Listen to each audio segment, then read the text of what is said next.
Agradeço, lisonjeado, essa oportunidade que a senadora nos dá para vir aqui falar mal da Vale. Acusar a Vale. Venho aqui em nome dos movimentos sociais, e em particular do MST e do povo brasileiro, denunciar que a Vale do Rio Doce é uma fraude desde o seu nascimento. Antes ela era a empresa nossa. Aí, no governo Fernando Henrique Cardoso, privatizaram de uma forma fraudulenta, porque ela valia 100 bilhões de reais contabilmente marcado, independente das reservas, e o governo Fernando Henrique entregou para o capital internacional por 2 bilhões e 400. Roubaram a Vale do Rio Doce do povo brasileiro. E, sintomaticamente, senador, ninguém teve a ideia de pedir uma CPI para descobrir quem roubou a Vale do povo. Até hoje. Pois bem, alguns anos depois, muitos deputados, inclusive, entraram na justiça pedindo anulação do leilão. Já em segunda instância, aqui no Tribunal Regional Federal de Brasília, o leilão foi anulado. E essa decisão da juíza está ainda pendente na justiça até hoje, 10 anos depois.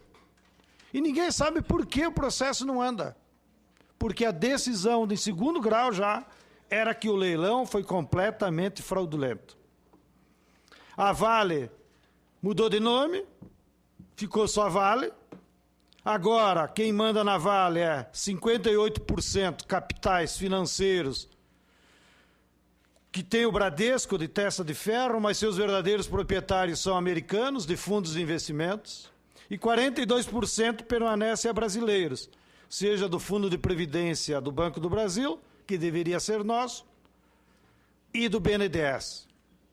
Pois bem, ao longo desses anos de empresa privatizada, ela vem cometendo uma série de ilegalidades, que, inclusive, o Carlos tem estudos e outras entidades têm estudos. Ilegalidades que ferem a economia nacional, como, por exemplo, o subfaturamento das exportações de minério, que ela usa as Ilhas Caimã e subsidiárias dela nos Caimã e na Suíça para vender o minério abaixo do preço internacional. A Vale sonega impostos. O então prefeito de Paraupebas chegou a entrar na justiça cobrando impostos atrasados no valor de 700 milhões para uma única prefeitura. O judiciário deu ganho de causa à prefeitura e até hoje ninguém cobrou. Se qualquer um de nós, pobre, ficar devendo uma prestação para a Casas Bahia, no outro dia vem o oficial da justiça recolher a geladeira. Agora a Vale dever 700 milhões para uma prefeitura que tem que prestar serviços públicos, ninguém cobra. Nessa mesma situação, a Vale tenta corromper juízes, como aconteceu com o juiz do trabalho de Marabá, que várias vezes investigou e deu ganho de causa aos trabalhadores. Pois a Vale teve a petulância de entrar com uma medida cautelar contra o juiz no Tribunal de Justiça de Pará, alegando que ele vinha perseguindo a Vale, porque todas as sentenças dela eram a favor dos trabalhadores. Olha a petulância. Não, o juiz estava julgando a favor da lei. E a Vale tentou afastar esse juiz, né? Que acabou sendo transferido de Paraupebas para Marabá, porque lá em Paraupebas ele perseguia a Vale. Bem, da mesma forma, um ex-funcionário da Vale denunciou as práticas ilegais da Vale de fazer espionagem contra seus próprios funcionários, contra movimentos sociais e contra todos o que ela acha que pode prejudicar as suas taxas de lucro.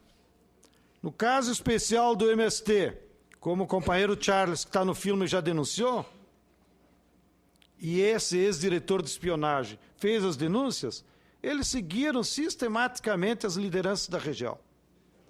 E depois, como que num conluio entre o Poder Judiciário e os seus serviços de inteligência, quando houve um movimento popular, que mais de 5 mil pessoas parar os trilhos da Vale, lá em Paraupebas, para exigir direitos, entre eles, de ter proteção da estrada, que ocorre tantos acidentes. A Vale teve a petulância de entrar na justiça com 2 processos. Um em Marabá, contra as lideranças do MST que eles já tinham mapeado, e entrou com um processo cobrando 50 milhões de reais por prejuízo. E outro processo entrou contra mim. Eu moro em São Paulo, não tenho nada a ver com o trem da Vale. Muitos de vocês moram perto, tem muito a ver. Mas eu não moro perto da Vale, graças a Deus. E ela entrou com um processo contra mim. Bom, como responsável por ter parado os trilhos da Vale. O fato aconteceu em Paraupebas, eu moro em São Paulo. E sintomaticamente o processo eles abriram no Rio de Janeiro, pedindo indenização de 5 milhões de reais, que eu deveria pagar para eles, porque eu sou muito rico e eles são muito pobres. Né? Mas lá no inferno nós vamos se acertar com a Agnelli, que era o então presidente da Vale. Então, o que aconteceu? Pelo jeito tem torcida aqui o nosso time.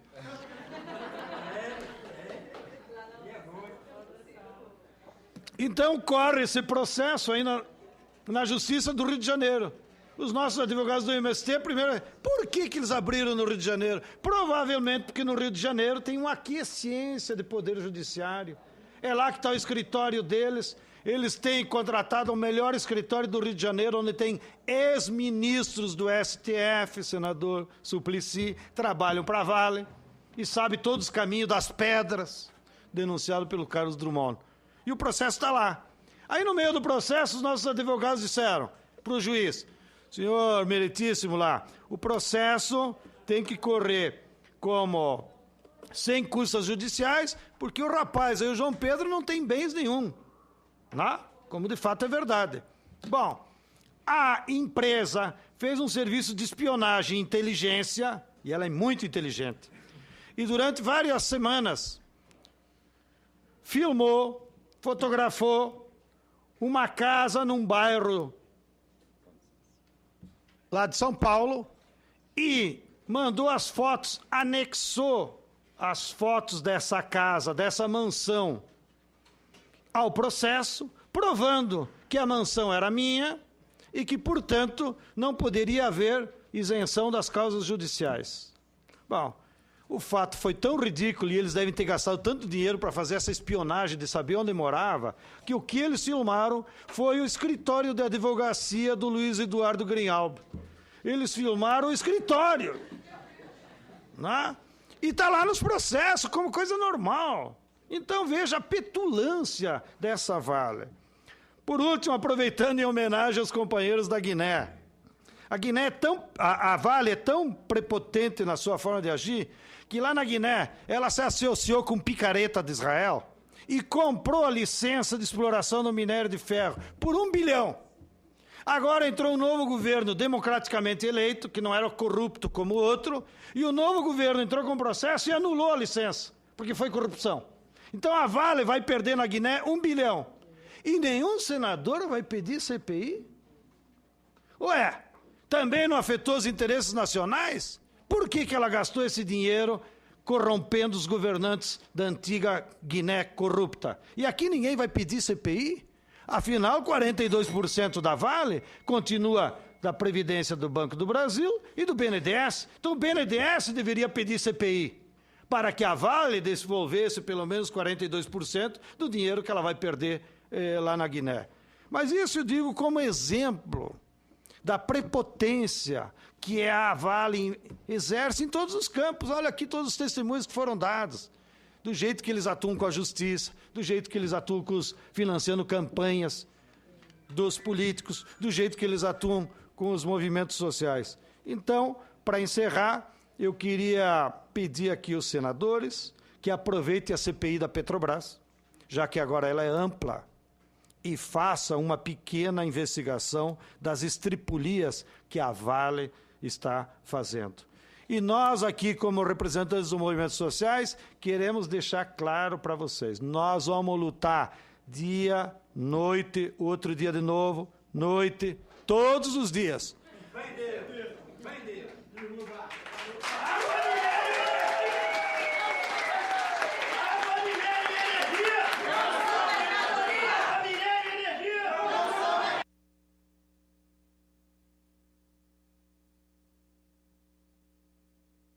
Toda semana, todo mês, todo ano, para garantir os direitos das pessoas que são afetadas pela mineração.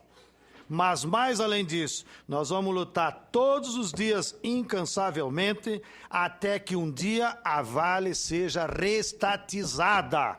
E que os responsáveis pelo leilão fraudulento vão para a cadeia, que é lá que é lugar de ladrão do povo, para eles pararem de enganar a nossa população e roubar, como foi dito aqui pelo Durval, que nunca levaram tanto minério de ferro do Brasil para o exterior, sem que isso representasse nenhum benefício, nem para a população vizinha das minas e muito menos para o povo brasileiro.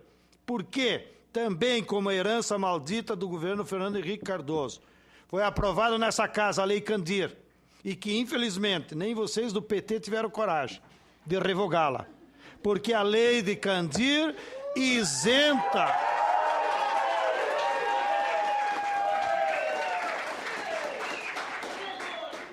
a lei Candir é um assalto aos cofres públicos, porque ela isenta do imposto de exportação do ICM de todas as exportações de matéria-prima mineral, do petróleo, agora com o pré-sal, e das commodities agrícolas. E isentando de ICM afeta diretamente a população dos estados e municípios, porque é do ICM que sai o dinheiro para pagar professor, para pagar o médico, para pagar os gastos que o estado tem com a população. Então o governo federal lava as mãos, não é comigo, e lá na ponta os prefeitos e os governadores ficam com o ônus dos serviços públicos para a população, e as empresas mineradoras, começando com a Vale, ficam com o lucro. Que, para encerrar, no auge do preço da tonelada do ferro, quando estava $200 a tonelada em 2011, a Vale teve de lucro, só no ano, 29 bilhões de reais. E não pagou nada de imposto para as populações locais, para que parte dessa riqueza fantástica pudesse representar em hospital e coisa parecida. Depois o nosso companheiro Pablo certamente vai dizer a situação que está lá em Paraupebas, que é o coração da maior mina de ferro que nós temos. Então, contamos com a colaboração de vocês para nós parar essa exploração de minas, que o povo brasileiro tenha um controle e que a Vale algum dia seja reestatizada. E que vocês tratem de revogar essa lei Candir, porque as eleições vêm aí e nós estamos cada vez mais bravos. Muito obrigado.